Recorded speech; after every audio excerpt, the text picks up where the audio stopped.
Today, I'll show you how to set a live wallpaper on your Windows PC. Let's get started. Go to the Microsoft Store and search for Lively Wallpaper. Click on the app icon. Click Get. Click Open. Right-click on any of the live wallpaper samples to set it as your live wallpaper. To add a video, click Add Wallpaper. Choose a video file from your computer.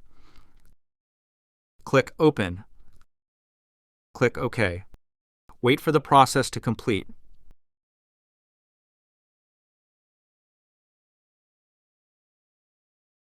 There you go.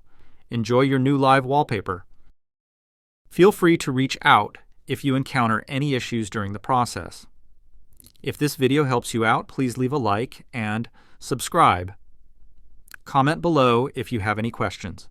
If you need further assistance, consider hiring a professional using the link in this video below.